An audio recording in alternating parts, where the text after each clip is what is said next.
हाँ। ये विरह का जो रोग है वो हमें भी लग जाए इसके लिए क्या होगा? सॉरी, थोड़ा फिर से बोलिए। रोग है ना, हाँ। वो हमें हमें भी लग जाए इसके लिए क्या करना होगा? मिटना चाहते हैं स्वामी जी कराते हैं।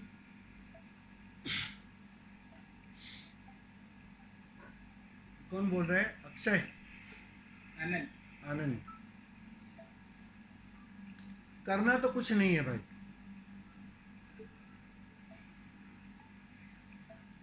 बस कोई पुकारे तो उसकी पुकार सुन लेना, जो मैंने शुरुआत में करवाया। कोई आलिंगन में लेना चाहे तो तुम हर पल तैयार रहना।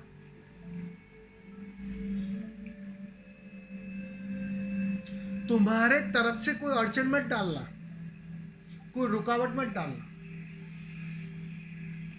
और मैं तुम्हें इतना कह सकता हूं, बात बन जाएगी। क्योंकि चौबीसों घंटे हर पल कोई पुकार रहा है, लेकिन तुम कहीं और उलझे हुए हो, कहीं और भटक रहे हो। मस्तिष्क में जरूरत से ज्यादा शोरगुल है। अब उस शोरगुल के बीच उसकी पुकार तुम्हारी पकड़ में नहीं आ रही, तुम समझ नहीं पा रहे हो, क्योंकि ये शोरगुल ही घना है। बेचैनी ही इतनी है कि थोड़ा दो घड़ी ठहर कर उसे सुनने की फुर्सत नहीं है तुम्हें। सारे जानने वालों ने ध्यान पर जो जोर दिया है, वो इसीलिए दिया है कि 24 घंटे में कुछ घड़ी तुम थोड़ा रुक जाओ, ठहर जाओ, मस्तिष्क के इस बाजार को थोड़ा बाहर छोड़ाओ। और तुम बैठते हो जब जब कुछ नहीं करते। अब तुमने सवाल ही पूछा क्या करना चाहिए, क्योंकि उसका उत्तर नहीं है कोई मेरे पास कि क्या करना चाहिए। करना कुछ नहीं है, और वो कुछ नहीं करना है उसी को मैं समझाने की कोशिश कर रहा हूं। जब तुम कुछ घड़ी के लिए बैठ जाते हो अपने साथ, स्वयं के साथ, अपने में, बाजार को बाहर छोड़ आते हो, बस तुम्हारे तरफ से करना पूरा हो गया। तुम्हारे तरफ से जो आह्वान था वो तुमने कर लिया, तुमने अपनी तैयारी जाहिर कर ली।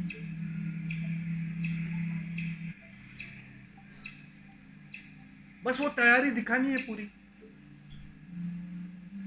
राजी रहना है तुम्हें, और जितना तुम वो राजी होते जाओगे, जितना तुम उस गहन स्वीकार में होते जाओगे, तुम पाओगे कि बात बनने लगी।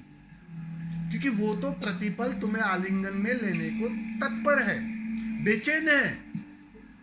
तुमसे अधिक वह तुम्हारे लिए बेचैन है। वो दिखाई पड़ेगा, ये साफ साफ दिखाई पड़ेगा। अभी तुम्हें लगता है कि तुम्हें कुछ करना पड़ रहा है, स्वामी जी। लग रहा है ना ऐसा ऐसा? स्वामी जी। तुम्हें बस कुछ करना नहीं है, बस यही कला सिखाई जाती है यहाँ, उसी का नाम ध्यान होगा। थोड़ा प्रतीक्षा करो। आप कहते हो हाँ। विश्वास कम बाद में क्या ना क्या होता। आप जो बता हाँ, लगता है चाहिए। आपकी आवाज कट रही है। आप जब बताते हैं ना, हम्म। पूरा सकता है तो हम कहते हैं एग्जिट है, हम्म। लेकिन जब नहीं बोलते तो फिर से नहीं, बिल्कुल ना।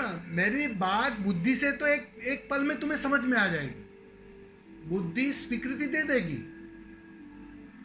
लेकिन प्रॉब्लम कहाँ होता है कि जब तक वो अनुभव से तालमेल ना खाने लगे, तब तक वो बात अचेतन मानने को राजी नहीं होता है। इसलिए ध्यान तुम्हें करने को कहा जाता है, वरना ओशो ने कर लिया ध्यान काफी है, किसी को करने की जरूरत नहीं है। सारे जानने वालों ने कर लिया, जरूरत कहाँ है तुम्हें? मतलब ये तो ऐसी बात है कि डॉक्टर स्वस्थ हो जाए तो बाकी सारे मरीज अपने से स्वस्थ हो जाए, ये नहीं हो सकता है। दवाई तो तुम्हें ही लेनी पड़ेगी, डॉक्टर ज्यादा से ज्यादा तुम्हें सजेशन दे सकता है, तो वह तुम्हें गुजरना पड़ेगा, वो प्रतीक्षा से गुजरना पड़ेगा, वो पीड़ा से गुजरना पड़ेगा। वो माँ का जो प्रश्न था वही प्रश्न था। तो जो प्रतीक्षा, वो पीड़ा है ना, वो तो तुम्हें ही गुजारनी पड़ेगी। वो तो सोने को ही, अगर कुंदन बनना है तो आग से सोने को ही गुजारना पड़ेगा। तो उसके लिए तुम्हें राजी होना पड़ेगा, उसके लिए तुम्हें प्रतीक्षा से भरना पड़ेगा। तो समय लेगा, थोड़ा डेफिनेटली लेगा। इतने जन्मों जन्मों से विपरीत यात्रा के लिए इतना समय व्यय कर लिया, कभी तुमने प्रश्न नहीं किया? और अभी कुछ समय क्या हुआ और तुम बेचैन हो गए? समझ में आ रहा है ना आनंद? समझ में आता कि मान लो वो उसको आंसू चल के आ जाते हैं तो जल्दी क्या क्या? आंसू जो आते हैं ना हम लोग को, उसका भाव बहुत होता है में ऐसा भाव नहीं होता। वो भाव तो आएगा ही ना, डेफिनेटली आएगा। और भाव आ रहा है, ये शुभ लक्षण है, अच्छी बात है। भाव का मतलब ही उतना होता है कि तुम्हारी अपने पर से पकड़ कमजोर हो रही है। भाव का अर्थ ही इतना है कि अब बुद्धि उतनी हावी नहीं हो रही है, अब हृदय भी विकसित हो रहा है। ये तो सुंदर बात है, बिल्कुल सुंदर बात है, अच्छी बात है। भाव आए, जब भी भाव आए, जब भी रोने की इच्छा हो, अगर लोगों के सामने नहीं रो सकते हो तो अकेले में जाके, लेकिन उसको निकाल देना, उसको रोकना मत, उसको खाली कर देना। समझ में आ रहा है ना? धन्यवाद।